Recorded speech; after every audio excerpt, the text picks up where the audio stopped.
L'Agence régionale de santé, l'ARS, réalise 8 à 14 contrôles inopinés des zones de baignade entre fin mai et mi-septembre.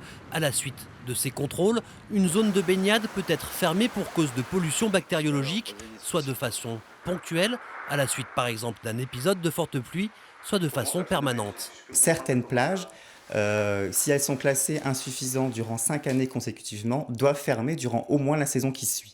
Donc c'est ce qui se passe pour 3 plages du Finistère. Donc la plage du Ried à Dornenay et Croix et Barachou à Guissény.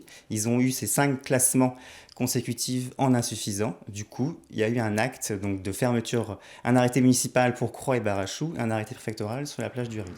Mais les communes peuvent aussi procéder de leur propre initiative à des fermetures dites préventives, ponctuelles ou annuelles. À Ploudalmézeau, la plage de Tréhompan a révélé 4 années de suite une eau de qualité insuffisante. La 5e année, l'an dernier donc, la maire de la commune a choisi de fermer la zone de baignade durant toute la saison. Et là, depuis le 24 mai, elle est réouverte. Mais de l'avoir fermée l'an dernier à titre conservatoire, cela a évité qu'on la ferme définitivement cette année. Simplement, ce sont les textes qui permettent de réaliser ces opérations. Les défenseurs de l'environnement dénoncent les démarches de fermeture préventive par les communes et soupçonnent un tour de passe-passe pour éviter les sanctions.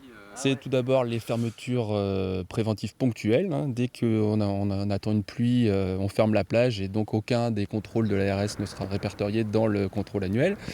Et puis il y a aussi une grande nouveauté depuis 2018, c'est-à-dire la fermeture à l'année. Et donc quand on ferme à l'année, on casse les 5 années consécutives en état insuffisant, puisque la plage n'est pas classée. Et à ce moment-là, il n'y a pas de fermeture par l'ARS. L'Agence régionale de santé affirme qu'il n'est pas possible pour les communes de contourner son système de préconisation de fermeture des zones de baignade, un système qui nage parfois en eau trouble.